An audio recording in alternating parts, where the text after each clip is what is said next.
Muy buenas noches, ¿qué tal? Luz. Profesor, buenas noches. ¿Cómo estás? Bien, profesor. Profesor, justo tenía una pregunta en la uno. Ya, en la uno de esta semana. Sí, justo porque creo que dice que del 20 al 30 parecen impactadas por el lenguaje vanguardista. Ujú. Por Ya. eso tenía de la... Tenías dudas sobre la A. Ya. Claro, o sea, las tres etapas, ¿no? 20-30, 40-50, 60-70, ¿no? Que son esas tres y luego en qué consiste cada una de ellas, ¿no? Y en ese aspecto, la A concuerda, ¿no? 20-30, en ese periodo aparecen obras impactadas por el lenguaje vanguardista, ¿no? Son algunas obras. Pero ¿por qué no es la clave? No es la clave porque en el enunciado, ¿ya? Dice la etapa de consolidación.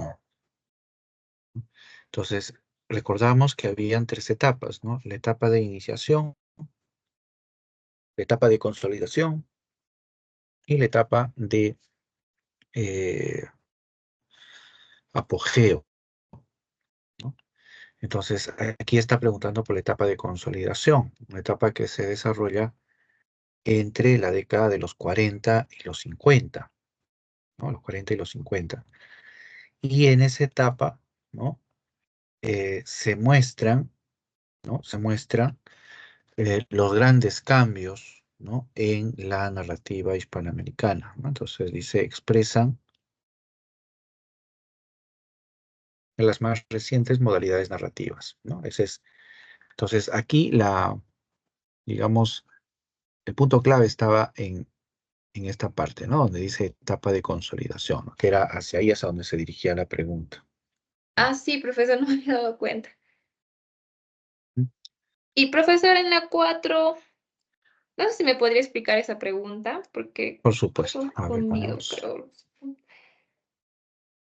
Ya, acá está, la 4. A ver, la 4 dice, ¿no? Marque la alternativa que completa de manera correcta el siguiente enunciado relacionado con las características, ¿no? Características de la nueva narrativa. Dice entonces, la transculturación narrativa consiste en difundir las tradiciones culturales de Hispanoamérica, ¿no? Recurriendo a...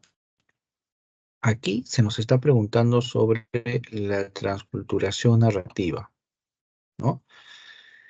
Pero también dice, mientras que el realismo mágico. O sea, se trata de, en realidad, dos preguntas, ¿no? Dos preguntas dentro de una.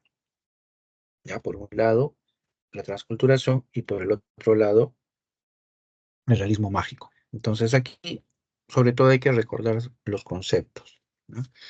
Ya, ¿cuál es la idea acá? A ver, en el caso de la...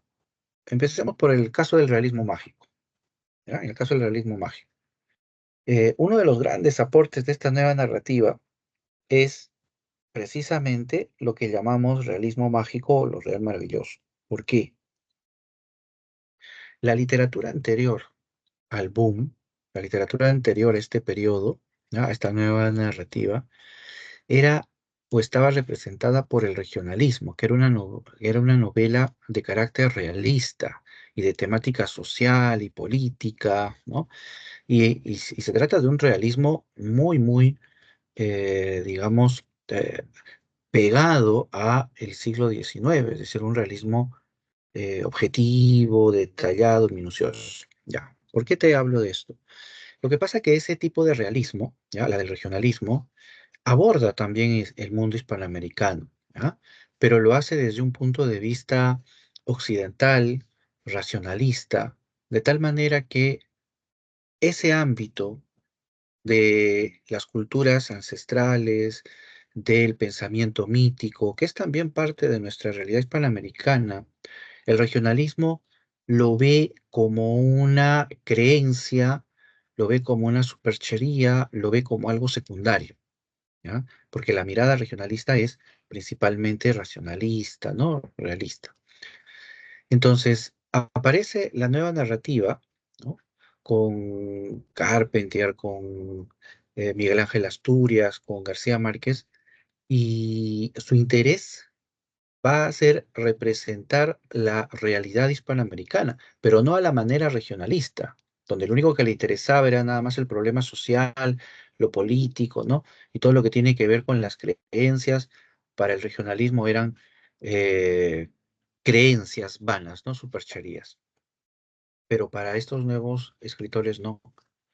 ¿No? Para ellos, su visión de Hispanoamérica no solamente involucra la realidad objetiva, sino también esa realidad mítica, ¿no? Esa realidad de creencias, ¿no? De hechos sobrenaturales, de fantasía, de mito, etcétera. Entonces, buscan representar esa realidad dual, vamos a decir, ¿no? Donde lo real y lo mágico se encuentren, ¿no? Esa es la idea del realismo mágico y la propuesta de esta nueva narrativa, ¿sí? Por eso, por ejemplo, las novelas de García Márquez, ¿no? Donde se involucra con temas sociales, con hechos históricos de Hispanoamérica, pero también recrea, ¿no? Esos eventos que nacen de las creencias, que nace la mitología, que nace de la fantasía también. Entonces, esa es la realidad hispanoamericana y eso busca representar esta narrativa, el realismo mágico, ¿no? Ese cruce de em, eh, ese cruce de lo real y lo mágico, ¿no? Muy bien. Ahora, la transculturación. La transculturación en gran medida es un efecto, digamos, de ese proceso que estábamos comentando, ¿no? Los escritores hispanoamericanos quieren recrear nuestra realidad y para ello consideran que se debe tomar en cuenta lo que el regionalismo había despreciado, que era el pensamiento mítico, el pensamiento mágico. Entonces, cuando el escritor toma esos relatos míticos, esos relatos, eh, digamos, llenos de magia, llenos de fantasía, los recrean a través de la escritura, ¿no? Y ese proceso provoca una suerte de transformación, ¿ya?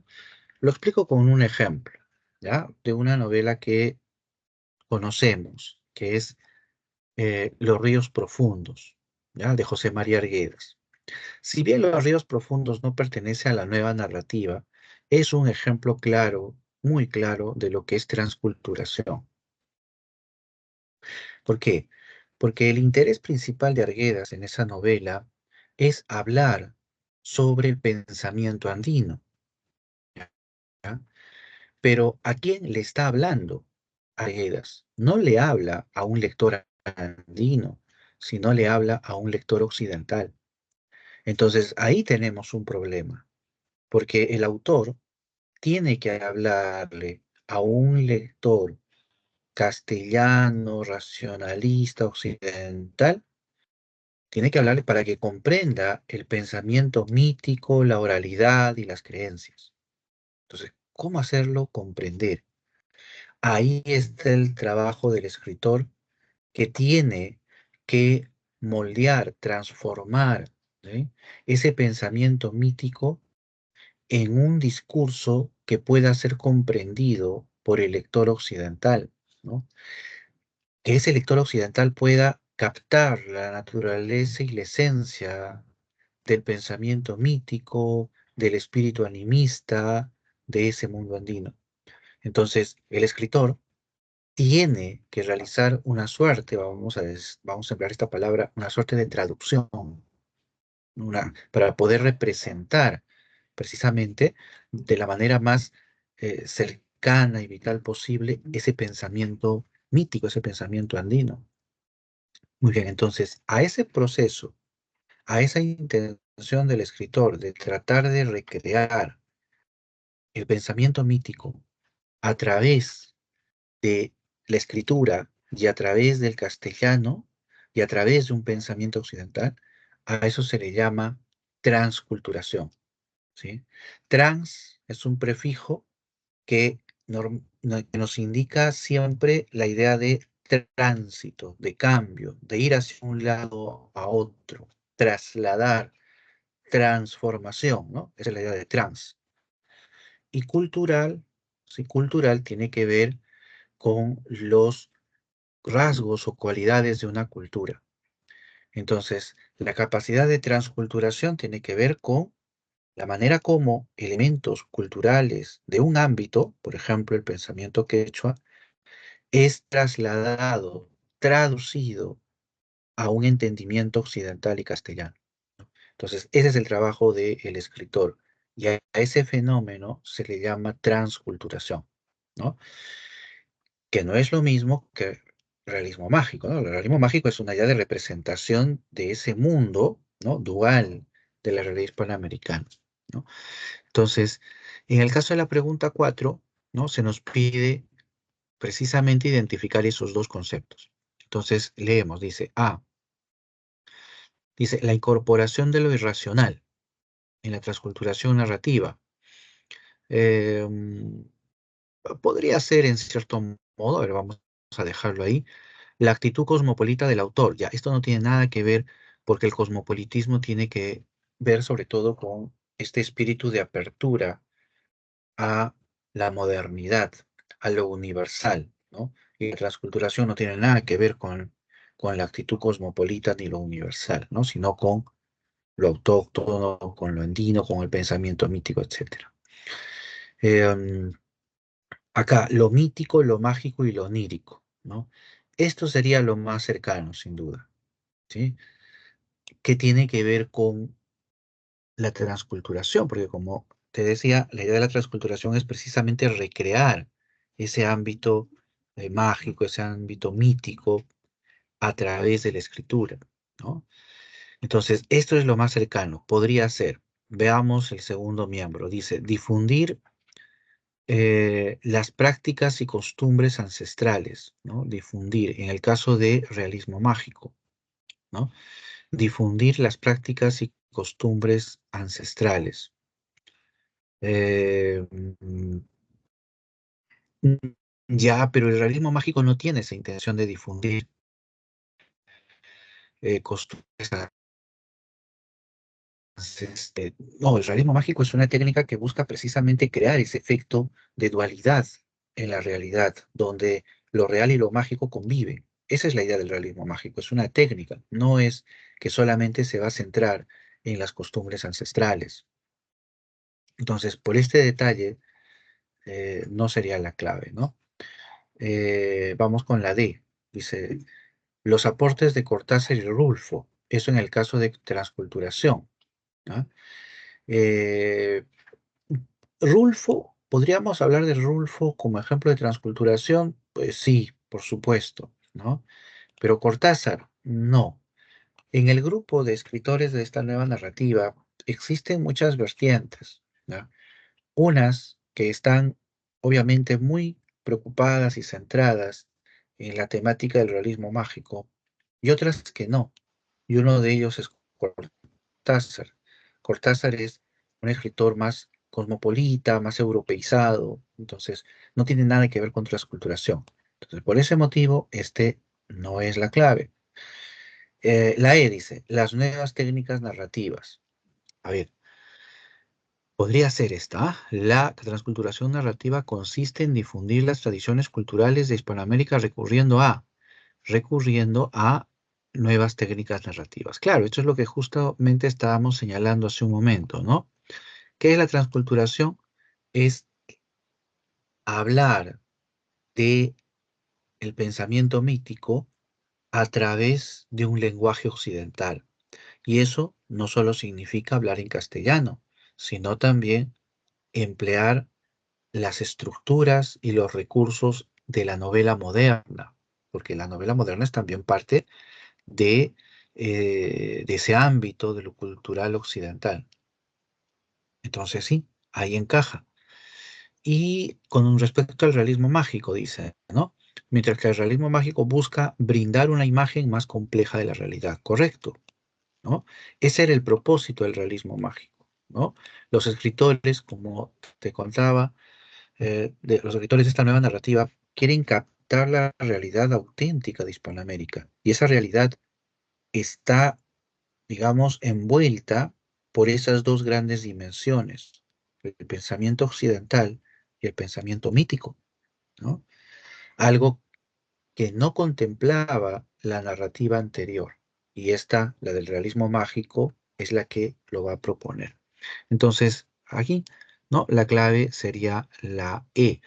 Habíamos estado pensando en la A, pero acá dice, resalta sucesos de la historia latinoamericana, ¿no? El realismo mágico, su objetivo, repito, no es destacar el pensamiento mágico o la realidad objetiva. Ese no es su objetivo, ¿no? Su principal interés, sino la recreación de esa realidad dual, ¿sí? Híbrida, compleja, ¿no? Ese es el objetivo del realismo mágico, ¿no? Entonces, por eso acá la clave termina siendo la E, ¿no? No sé si he podido aclarar el aspecto de la pregunta 4.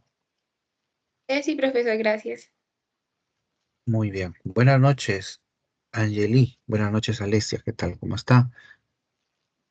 Si tienen alguna pregunta, encantado. Ujú. Mm, Creo, Angeli, que estás usando el micrófono, pero no, al menos no te escucho. Tal vez, si no, en tal caso, por el chat también. Yo estoy muy pendiente del chat, así que si tienen por ahí alguna pregunta, bienvenido. Mayeli, ¿qué tal? ¿Cómo estás? Ajá, si hay alguna inquietud.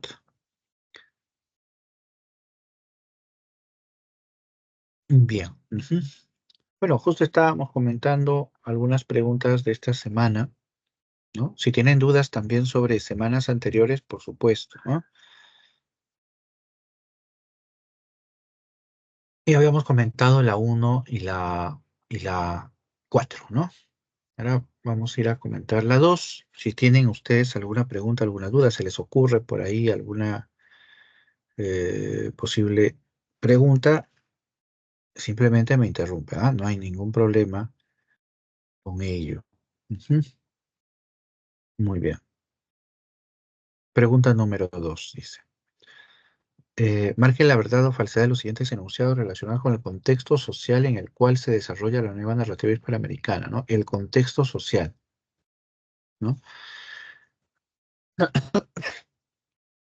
Hay que tener en cuenta que esa modernización, ¿no? de la novela hispanoamericana va a venir acompañada de cambios a nivel económico, político y social.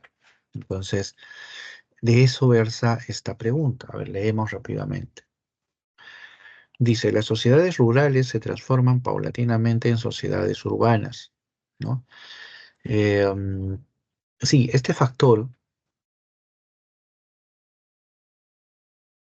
es verdadero porque es determinante en gran medida para el surgimiento de la nueva novela hispanoamericana. ¿Por qué? Lo digo de manera muy puntual y lo trato de ser breve, por eso voy a ser un poco coloquial, ¿ah? Eh, lo que pasa ahí es que en años anteriores a los lectores hispanoamericanos no les interesaba la novela de vanguardia, ¿no? ¿Por qué? Porque estaban más cercanos a la tradición de la narrativa del siglo XIX, ¿no? Era otra época.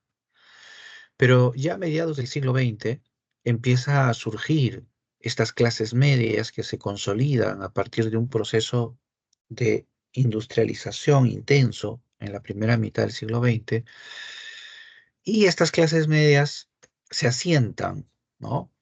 Dentro de la esfera cultural, ¿no? Porque les permite a estas clases medias tener acceso a la cultura europea, ¿no?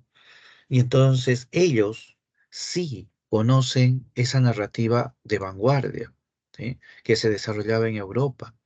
Y entonces a través de ese nuevo, digamos, espacio de lectores, ¿m? Se da el ambiente, ¿sí? ideal para que surjan los escritores hispanoamericanos de la nueva narrativa. ¿Por qué? Porque ya hay lectores que los pueden entender. Hace 20 años atrás no los hubieran entendido. Un ejemplo paradigmático es lo que le sucedió a César Vallejo, ¿no? Vallejo escribe en 1922 Trilce, ¿no? El más importante poemario vanguardista de Hispanoamérica, y no lo entiende. La gente, los críticos, critican duramente a Vallejo y eh, prácticamente lo sentencian.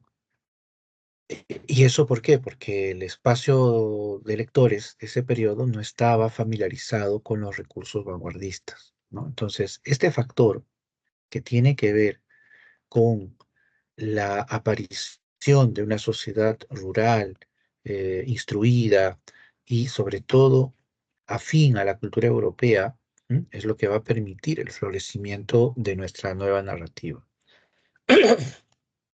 Muy bien, vamos con la 2. La 2 dice, el proceso de modernización de los países se consolida sin el aporte capitalista. Esto es falso absolutamente. ¿Por qué? Porque es lo contrario en realidad, ¿no? Si hace un momento les señalaba yo que hubo un desarrollo que permitió la consolidación de las clases medias, instruidas y cultas, eso se debió principalmente al aporte capitalista, a la industrialización capitalista. Entonces, por eso la 2 es falsa, ¿no? La 3 dice, durante la década del 70 se van a instalar dictaduras represivas en el continente. Sí, ese es un hecho histórico que va a marcar profundamente a la nueva narrativa hispanoamericana, ¿no? Las dictaduras de Chile, Brasil, Argentina, Perú, ¿no? Van a provocar en los escritores una profunda reflexión en torno a los sistemas de gobierno, ¿no? A los sistemas totalitarios, autoritarios, ¿no? A las dictaduras, ¿no? Y es así como surge dentro de la nueva narrativa hispanoamericana una vertiente que se le suele llamar la novela de la dictadura, ¿no? Que son una serie de textos que hablan precisamente de esa temática, ¿no? Como, por ejemplo, El Señor Presidente, como Yo el Supremo, como Conversación en la Catedral, este, em, esta otra novela, uy, que se fue, Pedro Páramo, justo el que estábamos conversando hace un momento, también, ¿no? Forma parte de ese ámbito, ¿no? Entonces, sí, sí, ahí tenemos una característica más. Y la 4 dice, la búsqueda de modelos alternativos al socialismo propició la Revolución Cubana. Bueno, la Revolución Cubana fue una de las fuentes principales de esta nueva narrativa porque propuso una nueva opción, ¿no? Una opción que al final fue, digamos, aceptada, ¿no? Y apreciada por estos escritores. Lo que hace de esta alternativa inválida es que no propone una alternativa al socialismo, no todo lo contrario, ¿no? Es una alternativa al capitalismo. Esa es la idea de la Revolución Cubana, ¿no? Que trata de plantear, ¿no? Una salida diferente al modelo capitalista que se había impuesto, ¿no? Entonces aquí tenemos 1 y 2 como verdaderos y en ese sentido la clave es la B, ¿no? Ujú. Muy bien,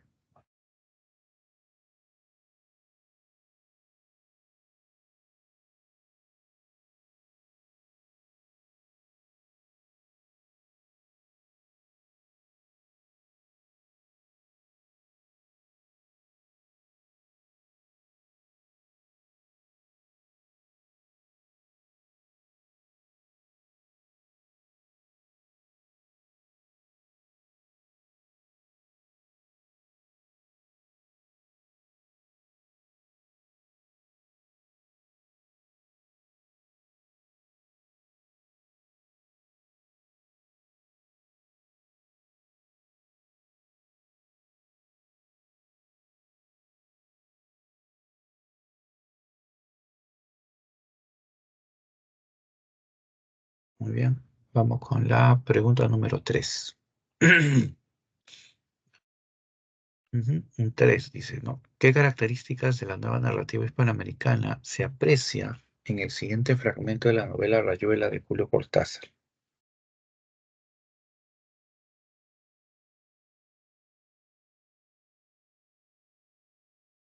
Dice, ya es como si no estuviera en París y sin embargo, estúpidamente atento a lo que me pasa, me molesta que esta pobre vieja empiece a tirarse el lance de la tristeza y el manotón de ahogado después de la pavana y el cero absoluto del concierto. Soy peor que un trapo de cocina, peor que los algodones sucios. Yo en realidad no tengo que ver nada conmigo mismo. Muy bien, ¿qué es lo que tenemos nosotros acá? A ver, la pregunta es sobre una característica de la nueva narrativa. ¿Qué es lo que caracteriza a la nueva narrativa? Las nuevas técnicas en el relato, ¿no? Eso es lo que sobre todo va a distinguir, ¿no? Esta nueva narrativa, es decir, nuevos recursos, ¿no? Nuevas técnicas. Y eso es precisamente en lo que consiste en las alternativas. Acá se mencionan varias de las técnicas que van a innovar la novela hispanoamericana. Ujú. Eh, Muy bien. A ver, veamos. La A dice, uso de la técnica del monólogo interior. A ver, el monólogo interior es un recurso que busca representar el pensamiento del personaje, ¿ya? Pero su intención es representar ese ámbito, eh, procurando captar la esencia de ese fluir de la conciencia, ¿no? Entonces, el monólogo interior se presenta siempre procurando captar esa asociación de ideas, ese fluir de conciencia, esa multitud de pensamientos, ¿no? En ese sentido, si nosotros nos acercamos al texto, ¿no? que estamos viendo, podría acercarse a lo que es un monólogo interior, ¿no? Sobre todo, ¿ya? Por lo siguiente, ¿ya? Claro, el monólogo interior se define como la representación escrita del libre fluir de la conciencia, ¿no? Que es el objetivo. Pero como es una escritura, al final lo que encontramos nosotros es la presencia de recursos y técnicas que buscan crear ese efecto, ¿ya? Porque se trata, nuevamente repito, de plasmar en la escritura el libre fluir de la conciencia. Entonces, para ello, el escritor recurre a algunos recursos. ¿Y cuáles son esos recursos? Principalmente es la ausencia de puntuación, principalmente, la abundancia de copulativos, ¿no? Y la presencia de varias ideas que se suceden sin ninguna conexión, es decir, sin ninguna relación causal. Como vemos en el fragmento, ¿no? Por ejemplo, podemos ver que se presenta, ¿no? Una escritura, vemos, por ejemplo, varios copulativos ahí, vemos también cómo las ideas se van sucediendo y sobre todo esa primera persona, ¿no? Que es la que está hablando ahí. Entonces, ¿podría acercarse a lo que es el monólogo interior? Parece que sí.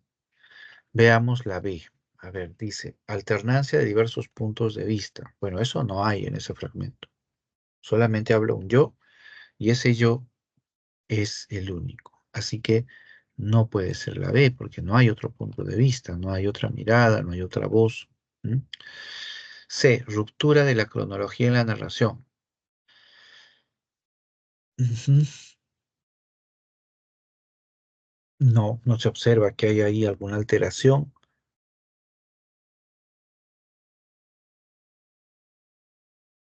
No hay ahí alguna relación entre lo que sería el pasado, el presente, el futuro, ¿no? Entonces tampoco vendría a ser la ruptura del orden lógico.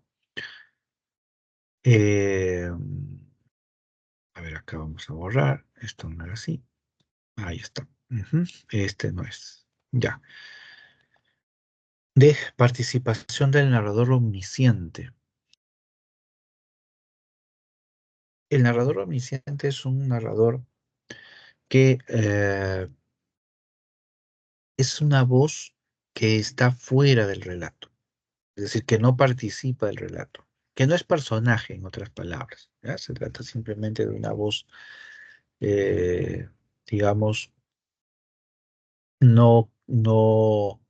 no corporeizada, ¿no? Es decir, no es un personaje en sí. Pero en el fragmento que vemos, ¿ya? Observamos que quien habla lo hace en primera persona, ¿no? Y el narrador omnisciente nunca habla en primera persona. Su característica es precisamente la tercera persona, ¿no? La del narrador omnisciente. Entonces, no va. Y nos queda la última, dice preponderancia de la narración objetiva. ¿Ya? La narración objetiva lo que pretende es la recreación o la descripción de la realidad que envuelve al sujeto, es decir, lo exterior. Pero en el fragmento, ¿qué es lo que estamos observando? La descripción del mundo interior, la exploración de las emociones, ¿no? Y los sentimientos. Entonces, tampoco vendría a ser, ¿no? Narración objetiva. En esa última oración, por ejemplo, ¿no? Soy peor que un trapo de cocina, peor que los algodones sucios. Yo en realidad no tengo que ver nada conmigo mismo, ¿eh? O sea, la reflexión está centrada en la propia subjetividad de quien habla ahí. Entonces, de ninguna manera es omnisciente u objetiva la narración acá. Muy bien, entonces nos queda esta de acá, la técnica del monólogo interior, sí, y esa es la clave precisamente, ¿no? Y ahí pueden ustedes tomar como ejemplo, ¿no? Pueden tomar como ejemplo eh, este fragmento como un ejemplo de monólogo interior, ¿no? Ujú. Muy bien. No sé si hay hasta aquí alguna pregunta, alguna duda, ¿sí? Puede ser sobre cualquier tema. ¿Mm? Muy bien. Vamos avanzando. La 4 ya lo hicimos, así que nos vamos a la 5.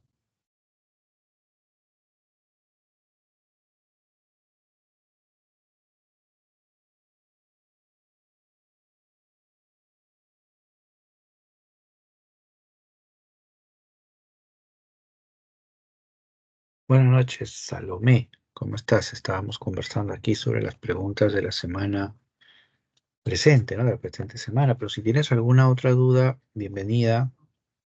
¿Alguna pregunta, alguna consulta?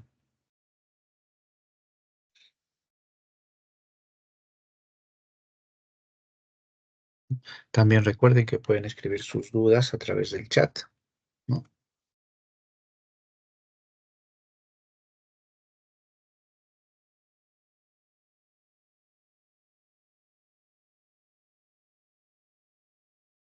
Ujú. Muy bien.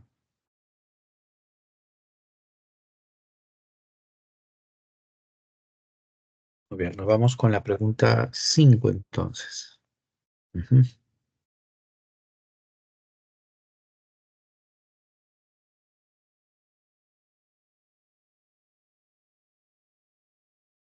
Ya dice, luego de leer el fragmento citado,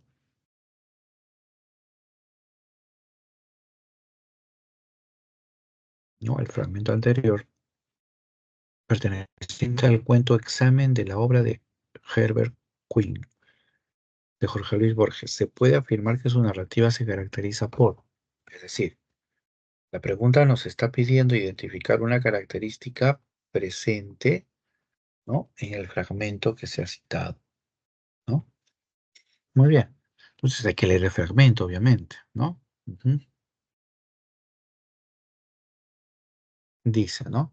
Muy diversa, pero retrospectiva también, es la comedia heroica escrita por Herbert Quinn en dos actos. El secreto, ¿no? De la ventana, algo así, ¿no? La fama divulgó que esta obra era una comedia freudiana. Esa interpretación propicia y falaz determinó su éxito.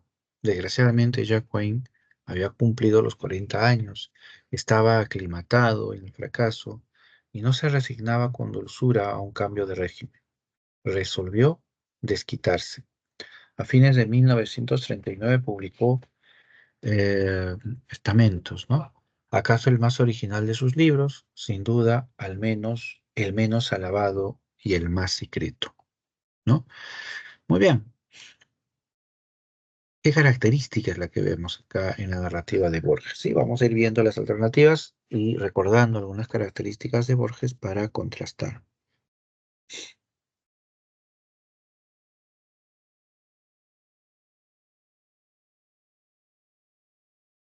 Dice la A, trazar personajes que se definen por sus propias acciones. Acá está describiendo un personaje, sí. Está abordando un personaje, sí. Pero aquí, particularmente en el fragmento, no está describiendo o no está predominando ahí la descripción de las acciones del personaje. Además, solo se menciona, ¿no? Las obras, ¿no? Eh, ¿No? Esas dos obras que fueron, tres obras, ¿no? Que fueron escritas por el personaje, ¿no? Entonces, no se está abordando al personaje desde lo que actúa, ¿no? Cuanto a lo que hace, sino en cuanto a lo que ha escrito, es decir, la producción, sus textos, ¿no? Entonces, ¿no? En ese sentido, em, no estaríamos con la A, ¿no? Ujú. A ver, un segundo.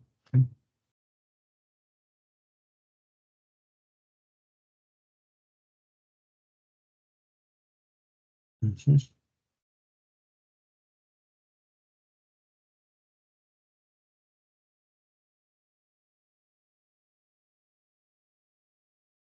Sí, muy bien. Entonces, no sería la A. Vamos con la B. En el caso de la B, dice proponer un enigma filosófico que debe ser resuelto pronto. Bueno, sí, ese es un recurso que emplea Borges dentro de su narrativa, ¿no? Trata o sigue, mejor dicho, la estructura de la novela o de la trama policial, ¿no? Y sobre ella es sobre la cual compone sus textos, ¿no? Sus historias. ¿M? Entonces estaríamos hablando aquí de, de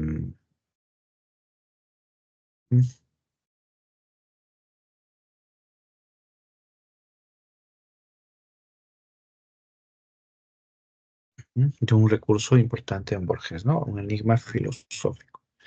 Pero en el fragmento, ¿no? No podemos apreciar esa característica, ¿no?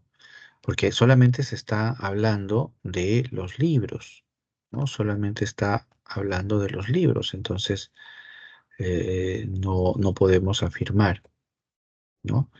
No podemos señalar que está describiéndose lo que el personaje hace. En la B dice, ¿no? Proponer un enigma filosófico que debe recurrir a la evocación de algunas experiencias personales. Eh, la narrativa de Borges es bastante, podríamos decir, impersonal, en el sentido de que él no vincula sus relatos a su propia realidad o a la realidad del entorno, ¿no? Donde está, sino que se concentran los relatos básicamente en la recreación precisamente de sus mundos fantásticos, ¿no? Entonces no hay ninguna referencia a la experiencia personal en los relatos de Borges, ¿no? Él es bastante estricto en ese aspecto. D, dice incorporar referencias bibliográficas dentro de su narración. Bueno, eso es bastante evidente, ¿no? Está acá, va mencionando hasta tres obras, ¿no? Tres obras del autor, y va avanzando de esa manera el relato, ¿no? Con la mención de las obras. Entonces sí, hay una incorporación de elementos como referencias bibliográficas dentro de la narración, ¿no? Mm. Descartamos la E, dice, ofrecer historias creadas sobre la base de lecturas literarias. Esa es otra característica también de Borges, ¿no? Muchos de sus cuentos y sus historias tienen vínculos con la literatura clásica, con los relatos anteriores, ¿no? Con otros escritores. Pero eso no está aquí, ¿no? En el fragmento, ¿no? En el fragmento lo que se ve con mucha claridad son las referencias bibliográficas que es en sí, en realidad, un recurso de Borges, ¿no? Un intento por crear precisamente ese efecto de lo fantástico, ¿no? Que es, digamos, el gran motor de esta nueva narrativa. Ujú. Muy bien. Entonces la clave sería la D.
Ya, muy bien, continuamos con la pregunta 6 ahora. Mm, Ponerlas un poquito más. Ahí está. Bien, la pregunta 3 aborda el tema de Borges, ¿no? El cuento, el fin.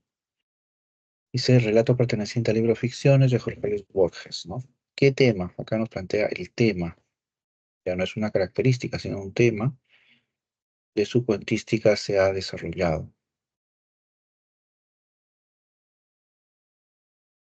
Entonces hay que leer el fragmento, ¿no? De todas maneras. Dice, una embestida y el negro reculó, perdió pie, amagó un hachazo a la cara y se tendió en una puñalada profunda que penetró en el vientre. ¿No? Está describiendo como una pelea, ¿no?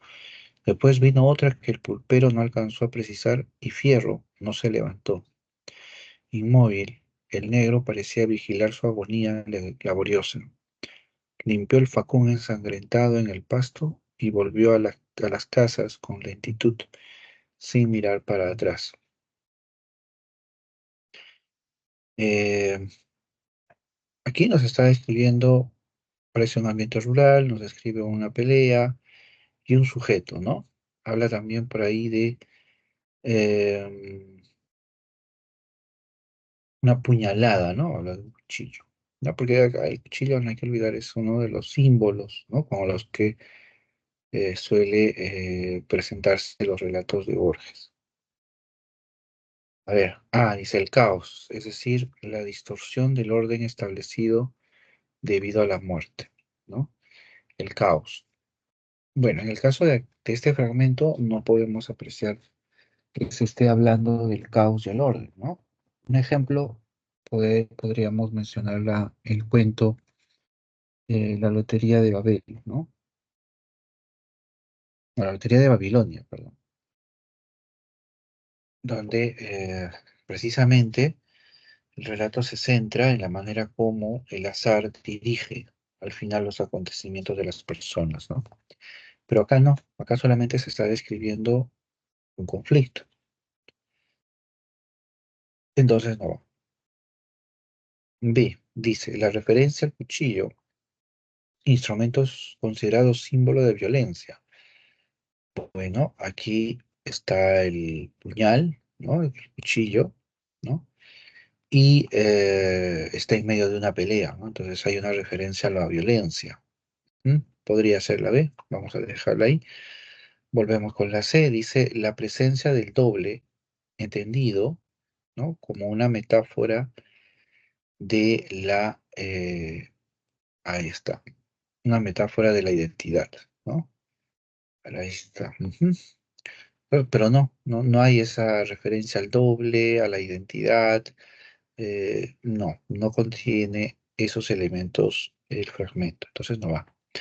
La D dice el azar como un factor determinante para la consumación de lo funesto. Nuevamente vamos hacia la idea del azar, el caos que ya habíamos estado mencionando, que ya que no está presente en el fragmento y mucho menos, ¿no? Ese azar se relaciona con la idea de lo funesto, porque lo funesto está, ¿no? Está ahí, ¿no? La muerte, pero esta no se vincula con el azar, entonces tampoco es la clave. Y dice el tiempo que fluye o se inmoviliza durante una cruenta pelea callejera. Bueno, esta es una característica de los relatos, una temática de los relatos de Borges. Eh, un ejemplo de esa temática la encontramos en ese relato, El secreto, el milagro secreto, ¿no? Que es donde Borges ¿no? habla y cuestiona, ¿no? La naturaleza de la percepción del tiempo. Pero acá en el fragmento no podemos encontrar esa idea. Entonces, descartado. Nos queda solamente la B, ¿no? La B como referencia dice al cuchillo como símbolo de violencia, ¿no? Y eso es lo que encontramos nosotros ahí en el fragmento citado. Ujú. Muy bien.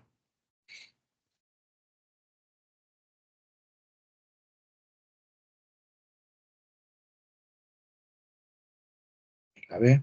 Ujú. Bien, vamos con la 7.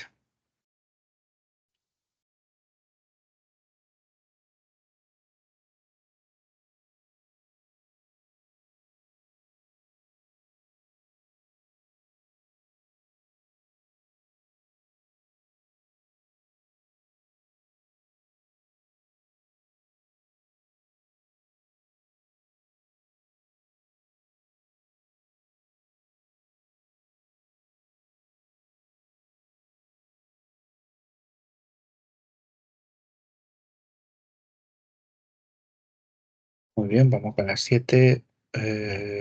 Aquí nos pide identificar los enunciados correctos, ¿no? ¿No? Con respecto al libro Ficciones. Ujú. A ver, el primer enunciado dice, la obra, que fue publicada en el año 1944, agrupa 3 volúmenes de cuentos. Cuando dice de 3 volúmenes o volumen, se está refiriendo a la estructura, ¿no? Cómo se han presentado los relatos, ¿no? Y bueno, sí, en ficciones los relatos están divididos en 2 bloques, digamos, o partes o volúmenes, ¿no? Uno es con el título de El jardín de los senderos que se bifurcan y el otro con el apartado artificios. Pero solo son dos, no son tres, como sugiere acá. Entonces, eso es falso. Entonces, no es la uno. Entonces, sin la uno, lo único que nos queda es la D, la C y la A. Ya. ¿Mm? Entonces, si nos queda la A, la C y la D, a ver, vamos a ver, eso quiere decir que el lado es el verdadero. Dice, sus relatos se caracterizan por desarrollar una tendencia hacia lo fantástico. Y eso es clarísimo y eso es importante, ¿no? Sus relatos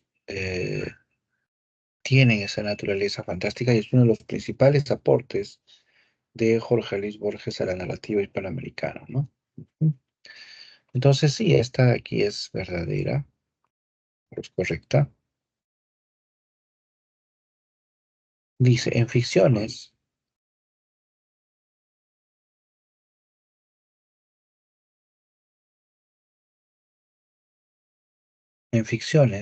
que es en la primera sección del texto, aparece el cuento El Sur, ¿no?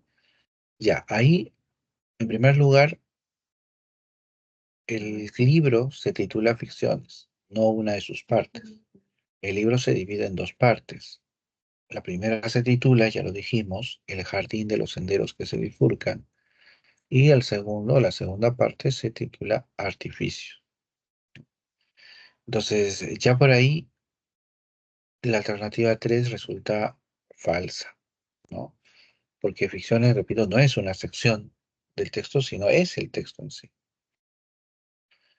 Y 4, dice, los cuentos impactan al lector por la asombrosa erudición que expresa el autor. Sí, esa es una de las características, digamos, más distintivas, ¿no? De la narrativa de Borges, ¿no? La constante mención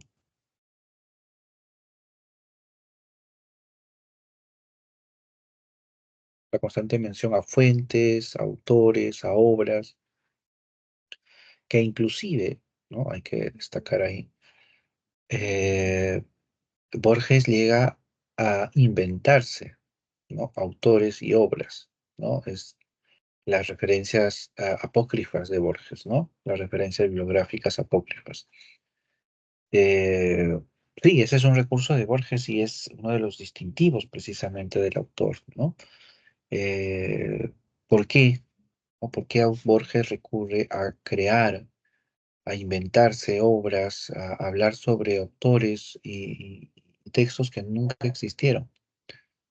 Eh, bueno, hay 2 motivos principales por los que Borges opera de esa manera, ¿no? Uno, porque le permite a Borges de esa manera crear los ambientes de misterio, los ambientes, ¿no? Reflexivos que su relato plantea.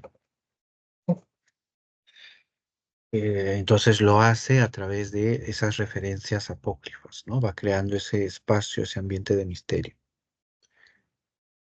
Y el segundo motivo tiene que ver con que Borges muchas veces aprovecha esos espacios de los textos apócrifos para él mismo exponer sus ideas, ¿no? Exponer sus ideas, ¿no? A través de esos textos, ¿no?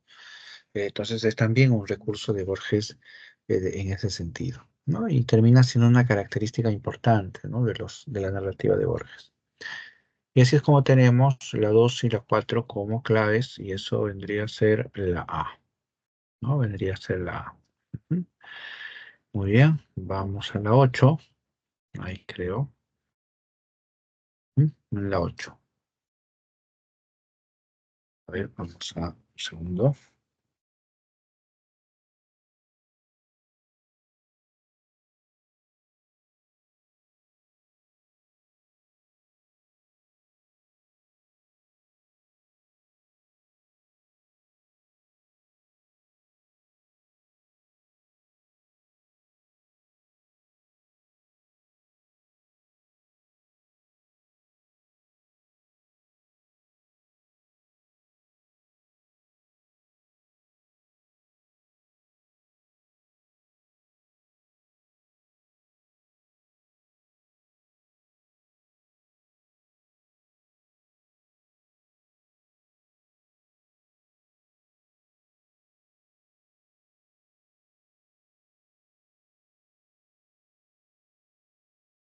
Muy bien, y terminamos con la pregunta número 8. A ver, vamos a revisar la 8. Mm, mm.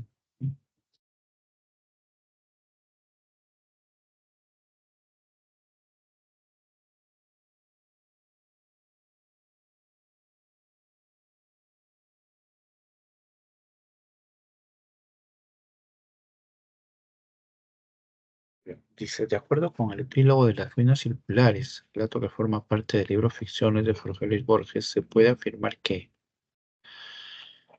el relato, de carácter detectivesco, es sometido a un exhaustivo análisis. Ya, muy bien, pero a ver, vamos a ver entonces primero el fragmento, ¿no? Dice, las ruinas del santuario del dios del fuego fueron destruidas por el fuego. En un alba sin pájaros, el mago vio cernirse contra los muros el incendio concéntrico. Por un instante pensó refugiarse en las aguas, pero luego comprendió que la muerte venía a coronar su vejez y a absolverlo de sus trabajos. Caminó contra los jirones de fuego. Estos no mordieron su carne, estos lo acariciaron y lo inundaron sin calor y sin combustión. Con alivio, con humillación, con terror comprendió que él también era una apariencia que otro estaba soñando. Bueno, el fragmento obviamente necesita, o en tal caso debe considerarse también ahí el argumento de la obra, ¿no? Que lo resumo, pero de manera muy breve, ¿no? La historia de las ruinas circulares tiene que ver con la manera en la que los sueños son representados. Un monje llega a crear un ser humano a través de sus sueños, ¿no? Y al final del relato, ¿no? El monje, temiendo que su creación descubra que se trata de solo un sueño, lo arroja al fuego, ¿no? Y en ese momento el monje se despierta y se da cuenta que el fuego que él había soñado, ¿no? Era real, ¿no? Ahí estaba, lo había rodeado a él y no tenía escapatoria. Y entonces el monje lo único que le queda es arrojarse al fuego también, ¿no? Pero su sorpresa es grande cuando se da cuenta que el fuego no le hace nada, ¿no? Y entonces ahí es cuando ese monje se da cuenta que él también, ¿no? Al igual como el hombre que soñó y arrojó el fuego, igual él era un sueño, ¿no? Un sueño que probablemente había estado siendo soñado por otro monje río más arriba, ¿no? Entonces, lo que nos plantea el relato es esta idea de la ambigüedad, ¿no? Entre la realidad y el sueño, ¿no? Eso es lo que confirma, ¿no? El apartado final, ¿no? El fragmento que se está citando, porque es el momento en el que el personaje descubre que él no es real, que es solamente el sueño de otra persona, ¿no? Entonces, en ese sentido, la clave, veamos, ¿no? A, el relato de carácter detectivesco es sometido a un exhaustivo análisis. Bueno, no tiene nada que ver aquí el relato detectivesco, se trata simplemente de una cuestión filosófica en torno a la realidad. B, el narrador pretende mostrar al lector diferentes juegos de advertencias.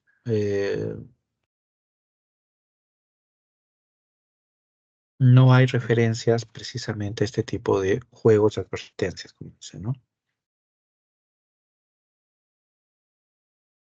C, la imaginación superlativa del autor forma parte de un plan premeditado. La imaginación superlativa, esto ya es una, un distractor que, digamos, está bastante lejano, ¿no? Bastante lejano. Entonces, no hay aquí imaginación superlativa. D, la presentación de nuevas fases de la realidad tiene un origen filosófico.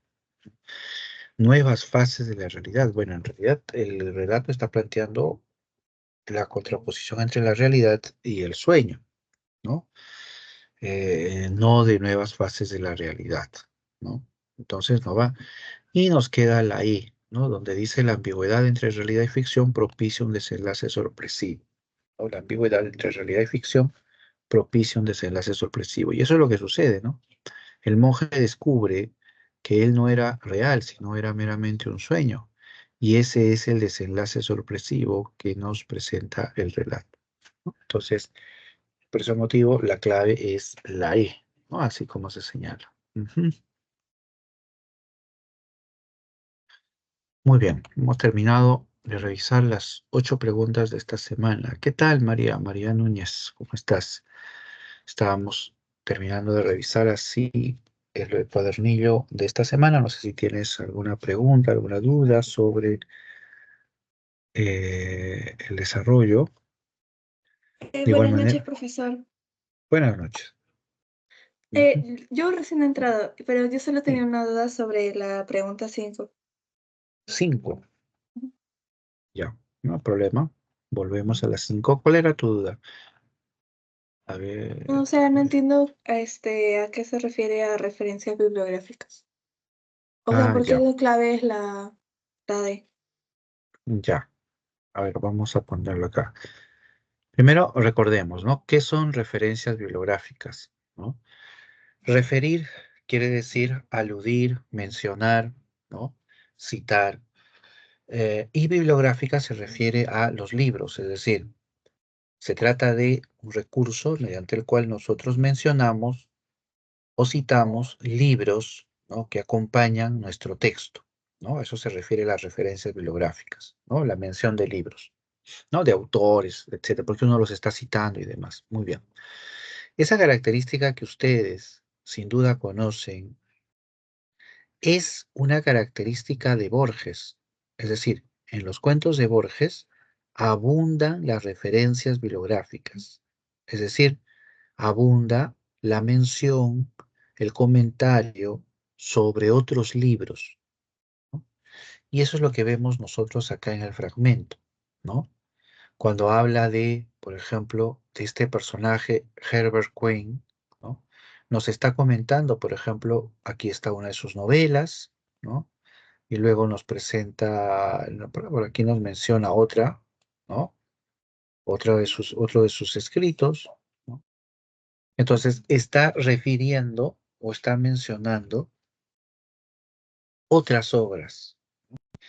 Y ese es un recurso, comentábamos, muy común en Borges, ¿no? Y es además lo que hace de Borges un autor un poco, vamos a decirlo así, un poquito denso, ¿ya? ¿Por qué?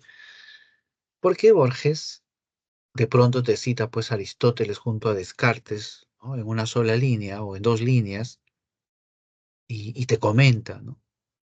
Y entonces el problema es que no todos los lectores, ¿no? Conocemos a profundidad estos autores quizá, u otros autores, ¿no? De pronto Borges te cita el códice de un de un libro que se desarrolló o se leyó en la Edad Media. Entonces uno no lo conoce, ¿no? Y eso hace que la narrativa de Borges sea muchas veces muy densa, ¿no? Pero ¿por qué Borges apela a esos recursos, a esas referencias bibliográficas, ¿no? Lo hace principalmente por el tipo de temática que él desarrolla, ¿no? Recuerden ustedes que la literatura de Borges no nace, los cuentos de Borges no nacen de su experiencia de vida, ¿no? Como lo haría cualquier otro escritor, ¿no? Tan solo piensen, por ejemplo, en Vargas Llosa, ¿no? La ciudad de los perros, la ciudad de los perros, bueno, pues ahí está el colegio militar, ¿no? Que fue la experiencia de Vargas Llosa, por ejemplo, ¿no? Borges no, ¿no? Sus cuentos no tienen origen en su experiencia de vida, sino en sus lecturas. La literatura de Borges, los cuentos de Borges son producto de la lectura de Borges, ¿no? Y es por eso que los cuentos de Borges, más que hablar directamente de la realidad objetiva, habla de otros libros, siempre, ¿no? Los comenta, los cita, los aborda, ¿no? Esa es una característica de Borges, ¿no? A eso hace referencia la alternativa D y lo podemos apreciar en el fragmento, ¿no? Ujú. Muy bien, no sé si pude aclarar tu duda. Sí, profe, y también por ejemplo, en la separata ahí dice, utiliza mucho las referencias bibliográficas apócrifas. O sea, lo que se ha dicho es eso, ¿no? Lo que he Ujú. explicado ahorita. Correcto. Claro. Ahí entonces lo que hay que precisar es lo apócrifo, ¿no? Porque lo apócrifo viene a ser lo falso. ¿Eso qué quiere decir? Que Borges no solamente nos cita autores reales, sino que él menciona autores que su imaginación inventa, igual que las obras, algunas obras que él también menciona son invenciones de él, ¿ya?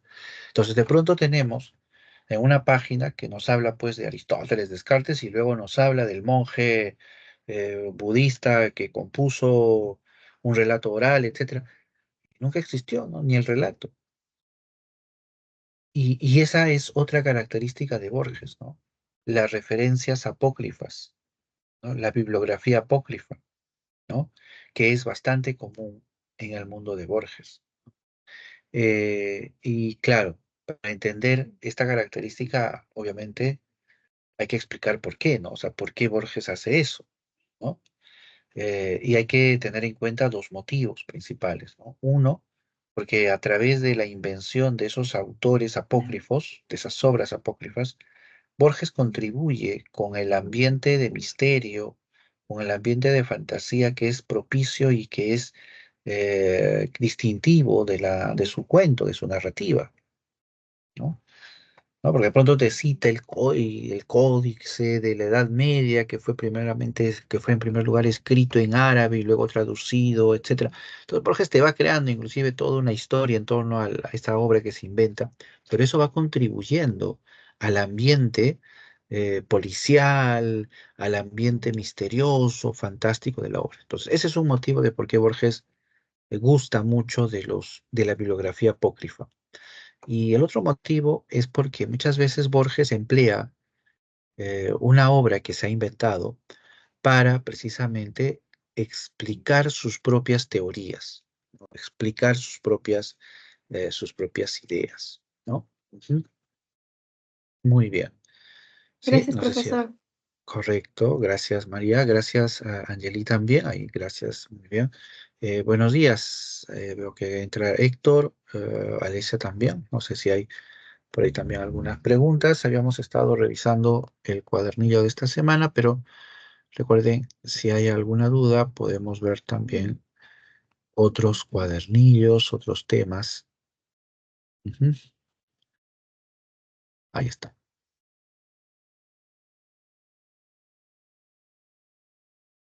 Segundo. Ya. Muy bien. Yelima ya se está escribiendo, lo había visto ahí. Ujú. La clave de la pregunta 2. Ya, correcto. Ujú. Ya, incorrecto. Muy bien. Ujú. No sé si hay alguna pregunta, alguna duda. A ver, ahí veo. Ujú. Héctor, a ver, Héctor y Angeli, a ver.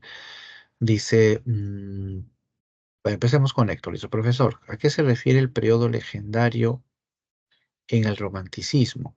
El periodo legendario. Tal vez te refieres a la, a la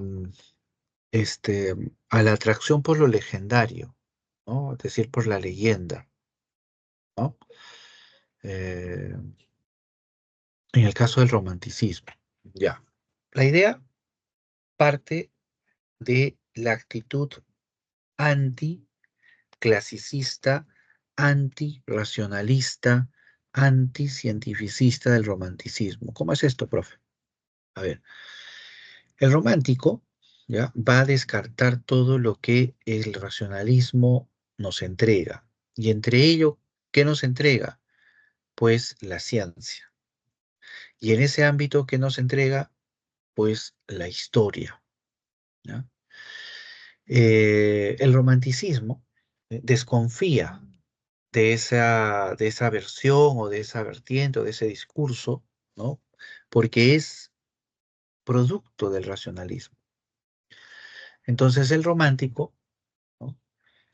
Alejándose de esa fuente, va a recurrir o se va a refugiar en el pasado, pero no se va a acercar a ese pasado a través de la historia, que es el discurso oficial, ¿no? De la ciencia, sino se va a apoyar en las leyendas, ¿no?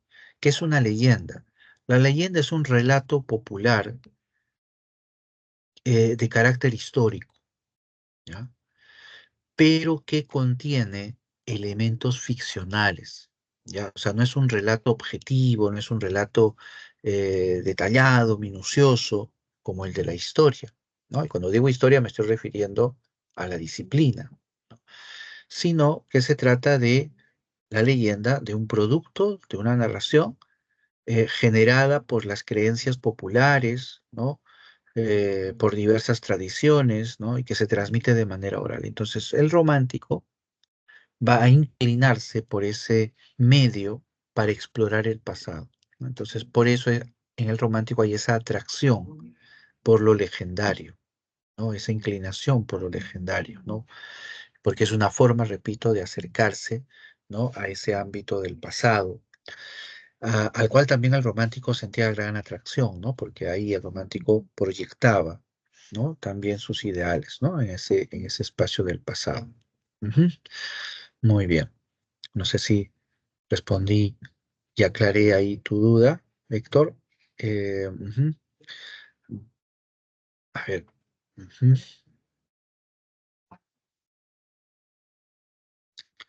A ver, pones ahí creencias. En un segundo contesto, Angeli, tu pregunta dice, Héctor dice, creencias populares, lo del periodo legendario sería. Eh, mm, Cuando dices periodo legendario, lo que pasa es que en la pre no hemos trabajado esta idea de periodo legendario. No sé si en alguna otra institución o algún otro criterio ha tomado y ha establecido una suerte de periodización al romanticismo, ¿no? Eh, lo legendario en el romanticismo, al menos como lo trabajamos en la pre, no es un periodo, ¿no? Sino es una vertiente, ¿no?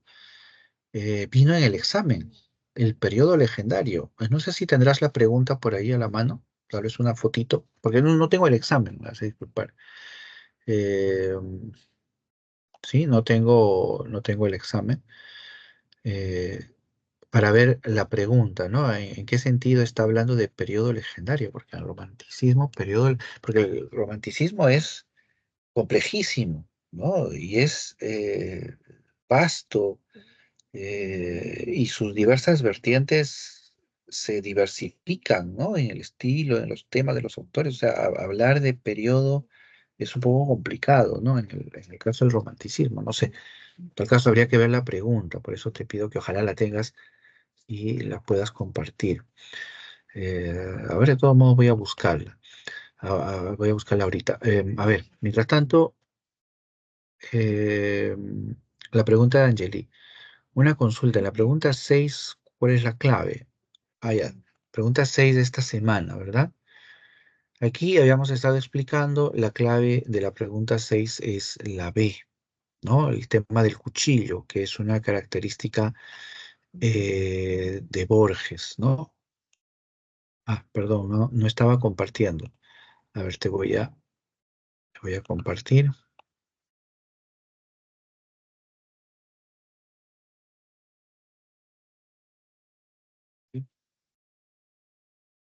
No, tengo problemas ahorita con el... A ver, así creo que ya estoy compartiendo, pero no sé qué cosa estoy compartiendo. Se ve una pestaña de Google. Ah, ya me equivoqué, entonces me he ido a otro lugar. A ver, dejar de compartir. Y vuelvo a compartir. Ahora sí ya está. Sí, está la 6, ¿no? Acá la clave era la B, ¿no? Referencia al cuchillo, que es una temática muy recurrente en Borges, ¿no? La imagen del cuchillo como símbolo de violencia, ¿no? Que lo encontramos, en el ejemplo de la 6 está ahí, ¿no?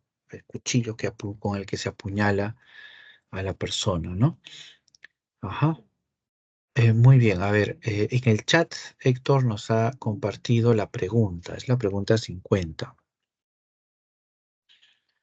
Eh, la pregunta 50, ¿no? Dice, en relación con el romanticismo, marca la opción que representa el valor de verdad.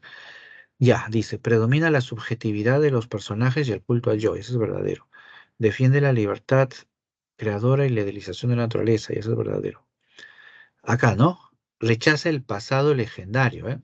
Pasado, ya no es periodo, ¿ya? Por eso, o sea, ahí no dice periodo, dice pasado legendario. Entonces, eso es falso, muy bien, porque no rechaza el pasado legendario, sino por el contrario, nos muestra una inclinación, una preferencia por el pasado de tipo legendario, ¿no? ¿Por qué? Porque el romántico, ¿sí? Explora esos ámbitos de la fantasía, ¿no? De lo, no voy a decir de lo sobrenatural, porque no es necesario en este ámbito de lo legendario, pero sí de la tradición, de lo popular, ¿no? Hacia ahí se dirige el romántico, ¿no? Entonces, siente por eso una atracción por el discurso de la leyenda, ¿no? De la leyenda. Ujú. Muy bien.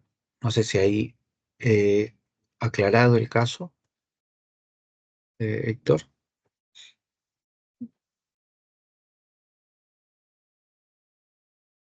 ¿no? De creencias populares, lo del periodo legendario, ¿no? Correcto, de las leyendas. Ujú.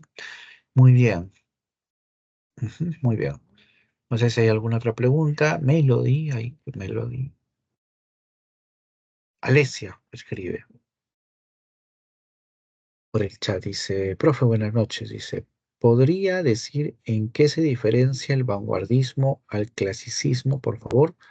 O básicamente son lo mismo, ¿no? Son absolutamente lo contrario, ¿sí? Son opuestos, ¿no? El vanguardismo nace precisamente como un estilo anticlasicista, ¿no? ¿En qué se diferencia? La idea tiene que ver con lo siguiente.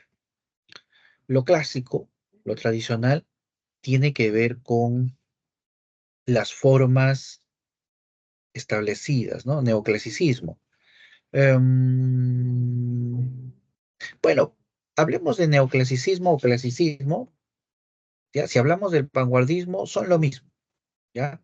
Neoclasicismo, clasicismo, realismo, hasta inclusive romanticismo, podemos meterlos todos en una sola idea, que es la tradición, ¿sí? Porque el romántico, perdón, el vanguardista, ¿no? No actúa directamente contra el clasicismo, ¿ya? No actúa directamente contra el realismo, no actúa directamente contra el romanticismo, y etcétera. Así podría pasar un buen rato, ¿ya? Sino que en conjunto el vanguardista actúa contra toda la tradición, ¿ya? Lo explico de otra manera. A inicios del siglo XX, ¿sí?, empieza a surgir un espíritu de cambio en el arte, ¿no?, en la literatura, y ese espíritu va a tener una actitud absolutamente radical, ¿no? Radical en el sentido de que su búsqueda es la de dejar atrás, perdón, absolutamente todo, ¿no? Absolutamente todo, ¿no? A esa actitud le llamamos iconoclasta en el vanguardismo, ¿no? Es decir, rompe con todo lo que es tradicional, rompe con todo lo anterior, una suerte de tabla rasa. Eso es lo que busca o pretende el vanguardismo, ¿no? ¿Por qué? Porque el vanguardismo quiere lo nuevo, porque el vanguardismo quiere algo novedoso, original, y el vanguardismo parte de un principio: no se es original imitando lo anterior, no se es original partiendo de lo anterior. Hay que partir, pero primero hay que romper con todo. Ese es el vanguardismo. Entonces, cuando el vanguardismo rechaza, ¿no?, la literatura tradicional, está rechazando todo. Y sobre ese vacío, ¿no?, el vanguardista busca crear. ¿Y cómo lo hace? A través de la experimentación, a través de la exploración, ¿no?, de las diversas formas de expresión en el lenguaje, en la propia literatura, ¿no? Y eso es lo que va a distinguir al vanguardista. Un escritor clásico o neoclásico es un escritor que se somete a la tradición, a las formas y a las estructuras dadas. Un escritor vanguardista es, por el contrario, uno que rompe esas tradiciones y busca explorar lo nuevo y lo original. Eso es básicamente lo que distingue el espíritu tradicional o clásico y lo que distingue el espíritu del vanguardista, ¿no? Sí, muy bien. No sé, espero haber respondido tu pregunta, Alesia. Sí, si cuando estoy respondiendo dejo algún vacío, no teman repreguntar, ¿ya? Siempre por ahí se puede ahondar y aclarar mucho mejor las cosas. Melody, nos escribes por el chat y nos envías una pregunta. Dice, profesor, ¿cuáles serían los géneros narrativos? A ver, interesante. ¿Qué me estás presentando acá? Ah, ya, la famosa pregunta. Me dejas sin palabras. Bueno, yo lo único que voy a hacer es hablar desde el libro de la PRE, ¿ya? A ver, la pregunta 48 dice: en la primera parte de los comentarios reales de los incas, publicada en el 1609, el inca Garcilaso de la Vega relata los orígenes y expansión incaica, describe la diversa flora y fauna del Tahuantinsuyo, ¿no? Por si acaso, estamos con una pregunta que Melody ha pegado en el chat, ¿ya?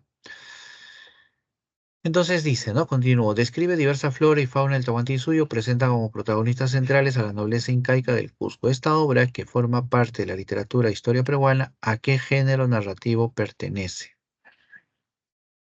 Y han puesto acá: leyenda, novela, epopeya, cuento, crónica. Bueno, esta fue una pregunta de examen de admisión, me parece, ¿no? Creo que fue una pregunta de examen de admisión. Bueno, de las 5 opciones, la que por descarte sale es crónica. O sea, ahí está la clave, por descarte, ¿ya? Porque los comentarios reales obviamente no es una leyenda, no tiene un origen popular, ni nace en la tradición oral, ni nada por el estilo. No es una leyenda. Bien. Tampoco es una novela, ¿ya? La novela tiene otras características, personaje, trama, etcétera, ¿no? Y los comentarios reales no nos plantea una historia con personaje, etcétera, ¿no? Entonces, no es novela. La epopeya es una forma narrativa que pertenece a la antigüedad principalmente y que se distingue por el relato de los grandes hechos heroicos de los personajes divinos, ¿no? Involucran ahí seres como los dioses, por ejemplo, ¿no? Si recordamos la Ilíada y la Odisea. Entonces, tampoco, pues los comentarios reales no es una epopeya, ¿no? Y cuento, ya ni qué decir, pues, ¿no? Sus más de cientos y cientos de páginas, obviamente, para empezar, lo alejan de lo que vendría a ser un cuento, y además de las múltiples historias que nos presentan los comentarios reales, ¿no? Muy bien, entonces nos queda crónica y bueno, sí, pues, ¿no? Es una crónica y el enunciado nos está describiendo precisamente los temas que aborda esa crónica, ¿no? La crónica es un relato, ¿no?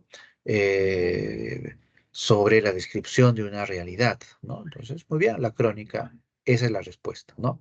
Y la sacamos de esa manera, de descarte. Profesor, Sí, dime. disculpe, cuando decía género, yo pensé que que se trataba de épico, lírico, dramático, pero cuando te decía género narrativo, ¿es ya algo más específico, se podría decir, o cómo? Eh, ya, lo que pasa, a ver, entonces, bueno, la primera respuesta que di fue con respecto a la clave, ¿no? O sea, uno la puede sacar por descarte, ya, pum, queda crónica, no hay otra. Luego, ya tu pregunta específica, ¿no? Me ciño al libro de la pre, ¿ya? Pero antes, cabe señalar lo siguiente. El tema de los géneros dentro del ámbito de los estudios literarios es parte de una teoría bastante compleja, ¿no? Porque existe sobre todo muchas versiones o interpretaciones con respecto a lo que es un género, ¿ya? A los tipos de género, ¿ya? Dentro de la especialidad, ese es un tema muy rico, podríamos decir, en tal caso, ¿ya? Y bastante complejo. Muy bien, dicho esto, digo, me ciño al libro de la PRE. En el libro de la PRE, ¿qué dice? Que existen tres géneros literarios, pero la PRE aclara que se está tomando la clasificación clásica, ¿ya? Porque existen otras clasificaciones, ¿ya? La moderna, por ejemplo, donde se habla de género narrativo, por ejemplo, el género ensayístico, ¿ya? Esos, por ejemplo, nosotros no los estamos tomando porque la PRE, y en ese sentido, ¿no? Libre la PRE toma como base los géneros instituidos en la antigüedad, ¿no? Entonces, por eso hablamos de tres géneros, ¿ya? ¿Me dejo entender?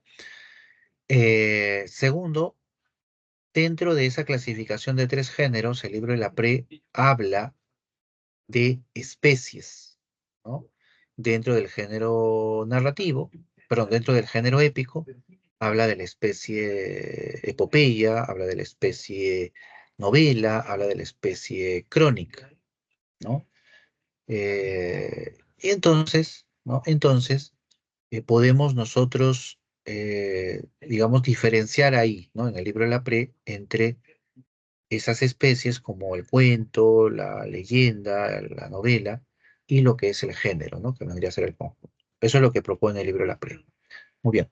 La pregunta en cuestión aquí nos está señalando de que la crónica es un género narrativo. Visto desde la perspectiva de la PRE, se podría aceptar esa perspectiva, ¿ya? Porque el género épico se distingue por lo narrativo, ¿ya? Se distingue por lo narrativo. Y la crónica sustancialmente es narrativa, ¿no? Entonces, por ahí podríamos decir, ya, está bien. La pregunta se puede comprender. Hubiera sido mejor en el caso del libro de la PRE que se especifique, ¿no? En vez de decir a qué género narrativo pertenece, hubiera sido quizás conveniente especificar, ¿no? Que se está hablando de género épico y especie, ¿no? Es decir, qué especie del género épico, a qué especie del género épico pertenece. Pudo haber sido de esa manera también la pregunta, ¿no? Pudo haber sido y estaría más cerca a lo que la PRE está planteando, ¿no? Pero tal como está, vuelvo a repetir, no se aleja ni contradice lo que el libro de la PRE está señalando también, ¿no? Entonces, la clave también de ese modo se presenta, ¿no? Sí, no sé si fui claro al respecto, pero haber absuelto dudas. Sí, profesor, gracias. Ya, gracias. Héctor nos plantea una pregunta. Profe, dice, ¿cómo era el dadaísmo y el futurismo? Ya estamos entrando a las escuelas vanguardistas. Bien, a ver, dentro del vanguardismo existen muchas escuelas o muchas vertientes, que expresan ese espíritu vanguardista. Bien, son los famosos ismos, ¿no? Surrealismo, el cubismo, y acá está el dadaísmo, el futurismo y otros tantos más. Ya, muy bien. Eh, todas esas escuelas, todos esos ismos, tienen en común lo que hace un momento estaba señalando sobre la vanguardia, es decir, el espíritu de originalidad, de modernidad del lenguaje y su actitud radical de ruptura con el pasado, ¿no? Todas estas escuelas tienen esas características. Lo que las diferencia son muchas veces las propuestas, los objetivos, ¿no? Es decir, esa originalidad de la cual hablamos, ¿no? ¿Cómo la plantea, ¿no? El surrealismo, por ejemplo, nos lo plantea desde la idea del inconsciente, ¿no? El lenguaje como una forma de expresión de lo inconsciente, ¿no? Em, el ultraísmo, que es otra de las vanguardias también, lo expresa desde la exploración de la metáfora, ¿no? La imagen sorprendente, ¿no? El ultraísmo, ¿no? Bien, para no irme muy lejos, hablemos del dadaísmo y el futurismo. El dadaísmo, como propuesta vanguardista, también tiene un objetivo propio, y este es el de explorar el espacio o el mundo prerracional, ¿sí? Prerracional, ¿sí? Es en cierto modo afín al surrealismo, ¿no? Porque el surrealismo explora ese mundo, ese ámbito desde el inconsciente, ¿no? En cambio, los dadaístas lo que buscan es explorar el ámbito de lo prerracional. De ahí viene precisamente el nombre, el dadaísmo, ¿no?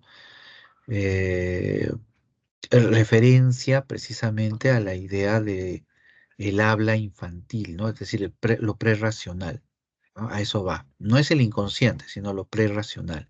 Y desde ese ámbito, el dadaísmo lo que busca es explorar las posibilidades del lenguaje desde ese ámbito de lo prerracional, ¿no? El futurismo, ¿sí? Va a basar su propuesta en la idea de lo moderno, ¿sí? De la tecnología, ¿no? No olvidemos que este espíritu vanguardista está impulsado principalmente por la idea de la modernidad, ¿no? Y eso se ve reflejado en el caso del futurismo, principalmente por las referencias a la máquina, ¿no? Uno de los grandes temas de la vanguardia es la máquina, ¿no? La máquina como símbolo precisamente de la modernidad. Ahora, no olvidemos que estamos hablando de una época en el pasado, ¿no? Prácticamente hace 100 años atrás, ¿no?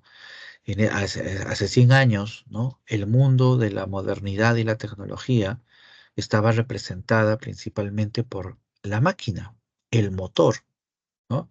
Hoy en día no es así, ¿no? Hoy en día la tecnología está representada por el ámbito eh, del ámbito del Internet, ¿no? El procesamiento de datos, etcétera, ¿no? Pero no, hace 100 años era la máquina. Y el futurismo entonces va a tomar como referencia el, estos elementos, ¿no? tecnológicos como símbolo de la modernidad, ¿no? Entonces el futurismo nos habla pues de las máquinas, nos habla del tren, del cinematógrafo, de los aviones, del automóvil, etcétera, ¿no? Elementos que va recreando y con los cuales va impregnando su lenguaje, ¿no? Tratando de captar precisamente ese ámbito de la modernidad, ¿no? Esa es la idea del futurismo, ¿no? Muy bien. Sí, con eso espero haber brindado una explicación sobre lo que viene a ser el dadaísmo y el futurismo. Ujú. Muy bien.